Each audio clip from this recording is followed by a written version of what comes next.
사도행전 27장 22절부터 26절 말씀을 중심으로 해서 이제는 안심하라 하는 제목으로 같이 은혜를 나누고자 합니다.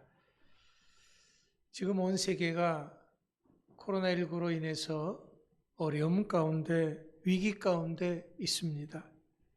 우리나라 역시 예외는 아니지요.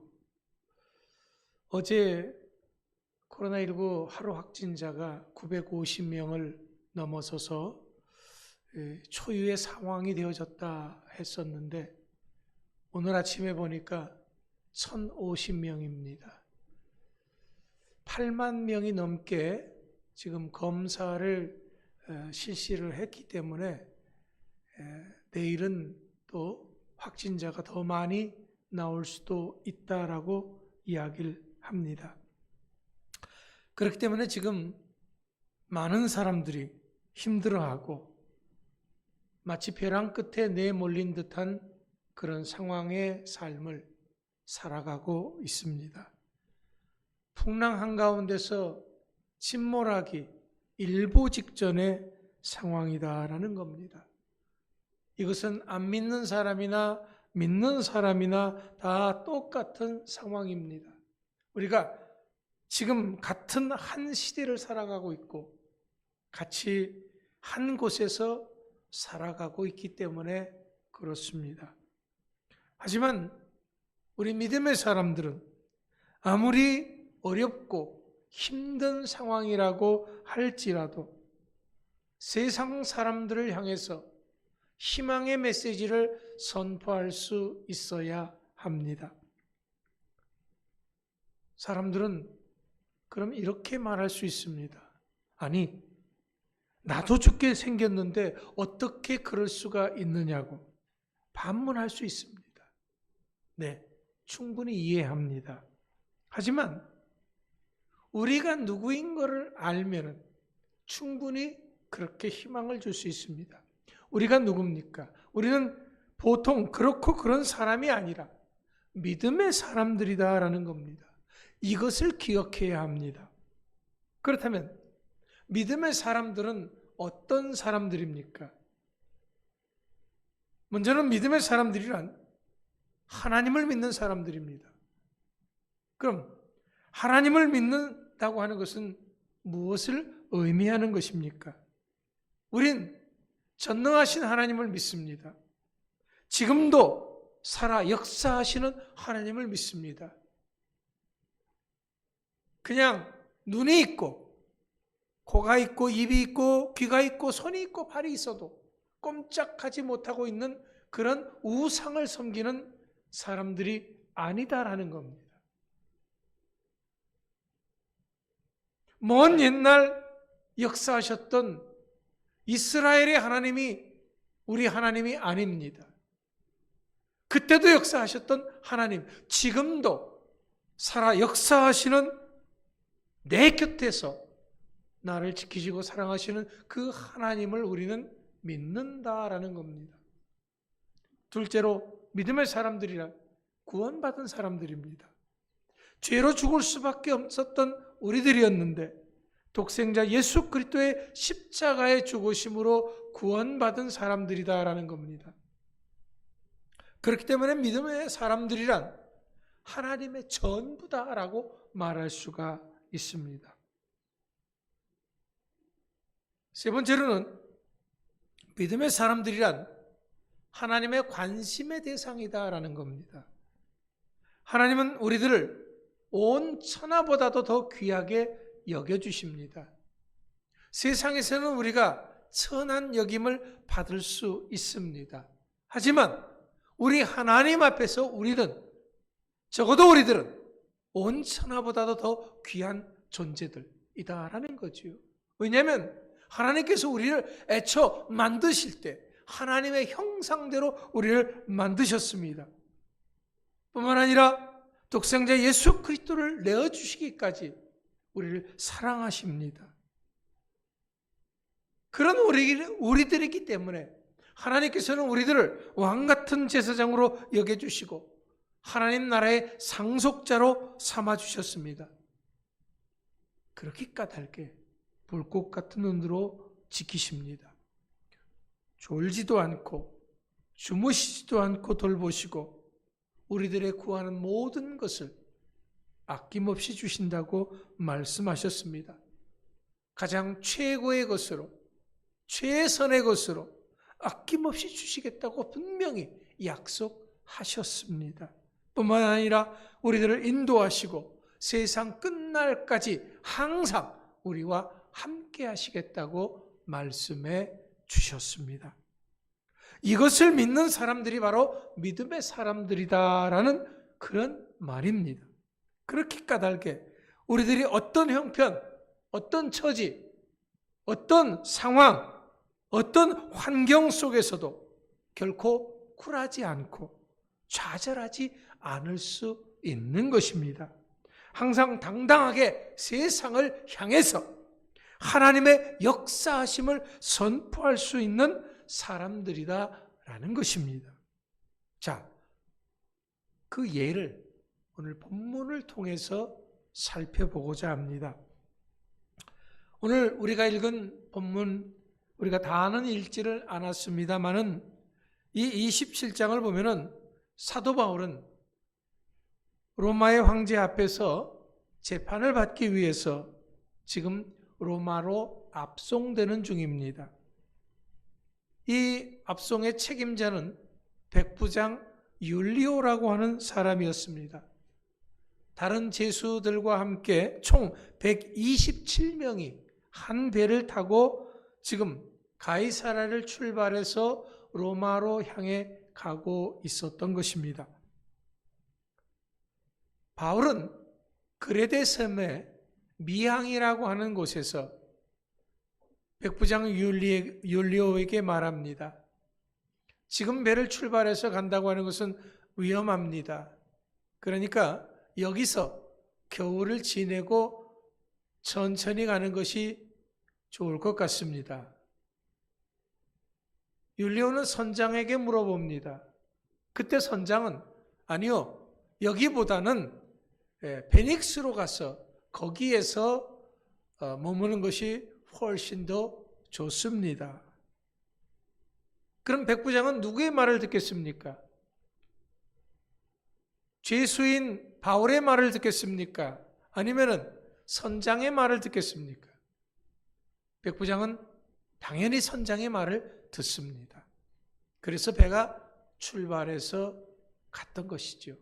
그런데 얼마를 못 가서 유라굴로라고 하는 태풍을 만나게 됩니다.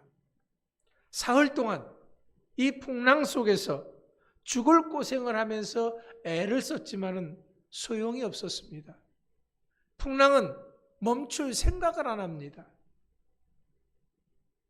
계속되는 이 풍랑 속에서 먹지도 못하고 제대로 자지도 못하고 사람들은 이제 살 가망조차도 없는 그런 상황에 놓이게 되어졌습니다. 바로 이때 바울이 사람들을 향해서 말합니다. 먼저는 지금 이렇게 풍랑을 만나서 죽게 된 이유를 설명합니다. 그것은 자신의 권고를 받아들이지 않았던 결과임을 이야기합니다. 하지만 이것은 바울이 절망과 좌절 가운데 있는 사람들에게 염장 지르는 것 아닙니다. 그들의 과거의 잘못을 들추어내는 까닭은 결코 그들을 책망하기 위해서도 아니었습니다. 그들의 잘못된 판단과 자신의 옳은 판단을 다시 한번 비교해서 확인해 보라는 것입니다.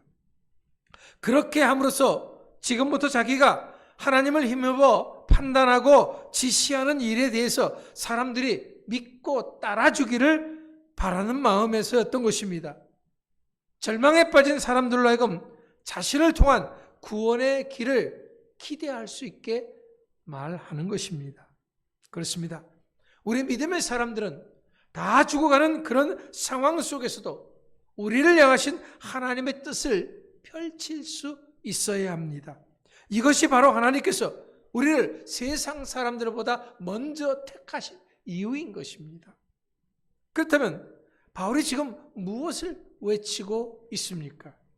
사람들을 향해서 지금 살 가망이 없고 풍랑 가운데 다 죽게 된 그 사람들을 향해서 외칩니다. 안심하라. 그러면 바울이 이렇게 안심하라 그 사람들을 향해서 외치니까 풍랑이 잠잠해지고 괜찮아졌습니까? 아닙니다. 지금 배에 있는 사람들에게 있어서 가장 무서운 것은 풍랑이 아닙니다. 사실 허기짐도 아닙니다. 물건을 잃어버리는 것도 아닙니다. 그 모든 것보다도 중요한 것은 지금 이들이 겪고 있는 현실의 상황으로 인해서 삶의 희망을 포기하는 것입니다. 절망 가운데 빠져드는 것입니다. 많은 사람들이 코로나19로 인해서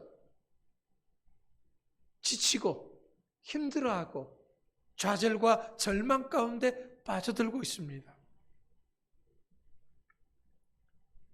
그렇기 때문에 바울은 먼저 그들의 이런 불안을 제거하기 위해서 선포했던 것입니다. 여러분, 배는 잃을 수 있습니다. 그러나 생명은 잃지 않을 것입니다. 단언합니다. 아주 풍랑이 있는 그 가운데서 중심도 제대로 잡을 수 없는 그런 상황 가운데서 당당하고 자신 있게 외치고 있습니다. 그렇다면 무엇이 바울로 하여금 이렇게 자신 있고 당당하게 외칠 수 있게 한 것입니까? 그것은 바울 자신의 막연한 생각이나 상상력의 산물이 결코 아닙니다. 바울이 그렇게 말할 수 있었던 근거가 있습니다. 그 근거는 뭡니까? 하나님의 사자가 바울에게 그렇게 말하라고 지시했다라는 거죠. 하지만 그렇다고 해서 배에 탄 사람들은 바울의 말을 듣고 안심했습니까? 아닙니다. 그들이 즉시 안심하지는 못했습니다. 왜? 저 사람 어떤 정신 나간 사람 아니야? 왜? 그들은 신앙인들 제대로 바라볼 수가 없는 거죠. 신앙인들의 생각을 이해할 수가 없는 것입니다. 무엇보다도 이 말에 구체적인 증거가 없었기 때문에 그렇습니다. 그렇기 때문에 그들은 나중에 바울이 말한 증거들을 본 후에야 겨우 믿게 되었던 것입니다. 바울은 지금 자기가 하는 말이 주관적인 판단이 아닌 것을 분명히 밝히고 있습니다. 자기가 섬기는 하나님이 사자를 보내서 이야기한 것이다라는 거죠. 하나님이 어떤 하나님입니까? 앞서도 말씀을 드렸습니다만 우리 믿음의 사람들이 믿는 하나님은 힘이 없는, 능력이 없는 하나님이 아닙니다. 전능하신 창조주 하나님, 인간의 생사화복의 열쇠를 쥐고 계신 분이 우리가 믿는 하나님이시다라는 거지요. 여기서 사자는 앙겔로스라고 하는 겁니다. 천사를 의미합니다. 배에 탄 대부분의 사람들이 유대인들이 아닌 이방인들이었습니다. 그래서 그들도 알아들을 수 있도록 천사로 이렇게 바울은 단어를 사용을 했던 것입니다. 하지만 바울은 자기에게 나타난 천사는 이방인들도 알고 있는 그런 동화적인 존재가 아님을 밝힙니다. 자기가 섬기는 하나님의 사자다라는 거죠. 그 천사들이 하나님의 사자들이다라는 거예요. 그것은 우리 믿음의 사람들은 이렇게 하나님이 지키시고 하나님이 보호하고 계시다라는 것을 보여주기 위해서인 것입니다. 그렇기 때문에 너희들도 이런 상황 속에서 떨지 말고 나처럼 하나님을 믿어라 라고 전도하고 있는 것입니다. 그러나 그들이 얼마나 바울의 말을 믿고 안심했는가 하는 것은 알 수가 없습니다. 이런 극악한 상황 속에서 다 그들에게 물어볼 수도 없는 것이지요. 하지만 중요한 것은 하나님의 신실하심에 대한 바울의 믿음은 그 누구보다도 그 무엇보다도 확고했다라는 것입니다. 바울의 이런 확실한 신앙인의 모습이 지금 절망 중에 빠져서 허덕이는 그 사람들에게 희망을 줄 수 있는 것입니다. 말로 예수 믿으라고 하지 않아도 예수 믿는 나는 이렇다라는 것을 보여주는 것입니다. 네, 바로 이것입니다. 오늘 우리들에게도 필요한 것이 바로 이것입니다. 말보다는 어떤 상황 속에서도 당당한 우리들의 삶의 모습인 것입니다. 코로나19로 인해서 다 어렵고 힘들고 상처받고 좌절하는 가운데 있습니다. 이런 가운데서도 우리 믿음의 사람들은 감사하고 기뻐하고 그 사람들을 향해서 걱정하지 마세요. 조금만 더 우리가 버티면 좋은 날 올 겁니다. 희망을 줄 수 있어야 된다는 거죠. 여러분, 그렇다면 하나님은 왜 이렇게까지 바울을 사랑하시고 보호하시는 겁니까? 앞서도 말씀드렸듯이 바울이 믿는 하나님은 전능하신 하나님이시기 때문이죠. 자, 바울이 이렇게 전능하신 하나님을 믿는 믿음의 사람이기 때문에 바울을 사랑하고 지키시고 보호하시는 것입니까? 그럴 수 있습니다. 그런데 그보다도 더 중요한 것이 있습니다. 단순하게 그가 믿음의 사람이 아니라 사명의 사람이었다라는 거지요. 하나님께서 바울에게 맡겨주신 일이 있었다라는 겁니다. 그렇기 때문에 바울이 지금 이렇게 풍랑 가운데서 버틸 수 있었던 것입니다. 왜? 하나님께서 바울을 통해서 해야 할 일이 있기 때문에 그렇습니다. 이 일을 이루기까지 하나님은 바울을 지키시고 보호하신다라는 거죠. 그러면 바울이 해야 할 일이 어떤 일입니까? 본문 24절에서 이렇게 얘기합니다. 가이사 앞에 서야 하겠고, 본래부터 바울은 로마에서 복음을 증거하도록 예정되어 있었습니다. 가이사는 시저지요. 로마의 황제를 얘기하는 겁니다. 로마의 황제에게 복음을 증거하려고 했던 사람이 바로 바울입니다.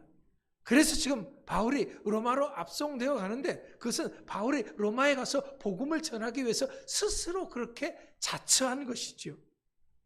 그렇기 때문에 상황이 아무리 어렵더라도 하나님의 뜻은 끝까지 관철되는 것을 다시 한번 확인시켜 주는 것입니다. 그래서 하나님의 천사가 바울에게 죽지 않고 살리라 라고 말한 것이 아니라 가이사 앞에 서야 한다라고 말한 것입니다.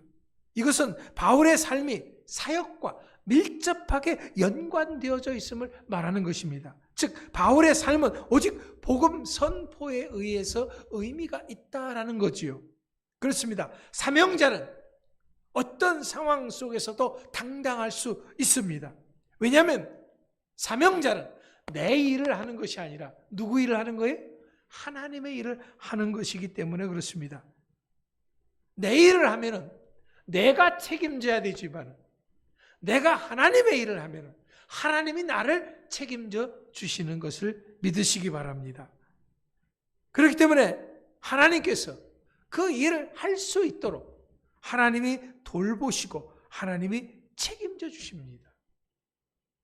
세상 사람들, 안 믿는 사람들의 안전은 누구에 의해서 보장되는 줄 아세요?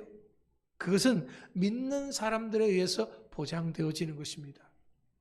자, 바울이 탄 배에 총 몇 명이 있었다 그랬어요? 127명이 있었다 그랬습니다. 바울을 포함해서 127명의 사람들이 있었다라는 거예요. 바울과 같이 믿음의 사람들이 한두 명 있었을 겁니다. 그리고는 100명 정도가, 120명 정도가 다 안 믿는 사람들이었을 수 있어요. 그런데 그들의 생명은 누구 때문에 사는 거예요? 바울 때문에 사는 거예요. 하나님께서 바울을 살려야 하기 까닭에 그 배에 타고 있는 모든 사람들의 삶까지도, 생명까지도 지켜주시고 보호해 주신 줄 믿으시기 바랍니다. 우리는 그런 사람들이에요.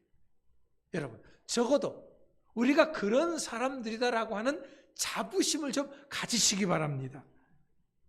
세상 사람들은, 안 믿는 사람들은 믿는 사람들과 함께하는 것이 복입니다. 왜? 우리 믿음의 사람들이 축복의 통로잖아요.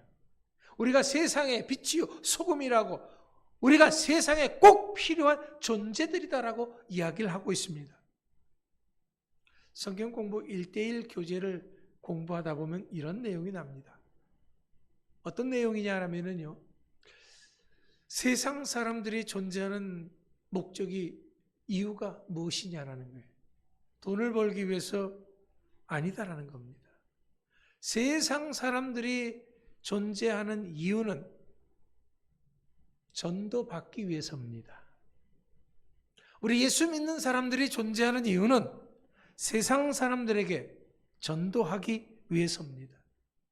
안 믿는 사람들은 믿는 사람들이 이 귀한 복음의 말씀을 증거해 줘야지만이 그들이 생명의 구원을 얻을 수가 있습니다. 우리가 복음을 증거하지 않으면 세상 사람들은 아무리 잘 살았다고 할지라도 불행한 최후가 기다리고 있는 것이죠. 그렇기 때문에 우리 믿음의 사람들이 세상 사람들에게 있어서 그렇게 중요한 존재입니다. 그걸 모르니까 예수 믿는 사람들을 핍박하고 예수 믿는 사람들을 예배 못 드리게 하는 것입니다. 자기 생명이 죽는 줄 모르고. 참 안타까운 거죠. 우리가 이 세상 육신을 입고 있는 삶, 이것뿐이라고 한다 그러면 어떻게 살아도 좋습니다. 뭐 조두순 이상으로 살아도 좋습니다. 왜? 죽으면 끝나니까. 하지만 죽음이 결코 끝이 아닌 것입니다. 죽는 것은, 한 번 죽는 것은 사람들에게 정한 것이지만 죽음 그 이후에는 심판이 있다 그랬습니다. 하나님은 반드시 행한 대로 갚아주시는 분입니다. 그렇기 때문에 예수 안 믿고 죄 짓고 예수 믿는 사람들을 핍박했으면 분명히 그들은 지옥 갑니다. 그러나 믿음으로 살고 끝까지 말씀 가운데 선 자들은 천국이 예비되어 있는 것을 믿으시기 바랍니다. 자, 이제 문제는 뭡니까? 우리가 누구냐라고 하는 인식. 우리는 분명하게 사명자라고 하는 인식을 가질 수 있어야 합니다. 왜냐하면 이것이야말로 우리가 이 세상을 사는 목적이기 때문에 그렇습니다. 왜냐하면 우리 믿음의 사람들은 운명을 따라 사는 사람들이 아니라 사명을 따라 사는 사람들이기 때문에 그렇습니다. 우리 주님은 우리들에게 복음 증거의 사명을 주셨습니다. 땅끝까지 이르러 내 증인이 되라고 분명히 말씀하셨습니다. 이것을 이룸에 있어서 하나님이 됐다 하시는 그 순간까지 우리를 막을 수 있는 것은 그 무엇도 없습니다. 하나님께서 이 일을 우리를 통해서 할 수 있도록 하늘의 천군 천사들을 다 동원해서 지키시고 보호하실 것을 믿습니다. 지금 코로나19로 인해서 힘들어하는 가운데 있습니다. 이럴 때 우리 믿음의 사람들은 바울과 같이 세상을 향해서 외칠 수 있어야 합니다. 여러분 안심하십시오. 나를 사랑하시는 하나님이 나를 지키시듯이 우리 모두의 생명을 지키실 것입니다. 보호하실 것입니다. 외칠 수 있는 여러분들 되시기 바랍니다. 분명히 우리 주님이 세상 끝날까지 항상 우리와 함께 있겠다고 말씀하셨습니다. 그렇다면 이렇게 주님이 함께 하시는데 우리가 무엇을 두려워하겠습니까? 세상 모든 것을 주관하시는 분이 우리 하나님이십니다. 우리의 생사화복을 주관하시는 분이 하나님이십니다. 우리의 흥망성쇠를 주관하시는 분이 우리가 믿는 하나님이십니다. 인류 역사의 주인이 사람이 아닌 우리 하나님이신 것을 믿으시기 바랍니다. 우리는 이것을 믿는 것입니다. 그렇기 때문에 우리를 구원하신 하나님은 지금도 우리를 구원하실 것이고 앞으로도 우리를 구원하실 것을 믿으시기 바랍니다. 이런 큰 믿음으로 날마다 승리하고 세상을 향해서 담대히 안심하라, 우리와 함께하면 살 수 있다 라는 것을 외치고 보여줄 수 있는 믿음의 용사들이 될 수 있기를 간절히 축원합니다. 기도하겠습니다.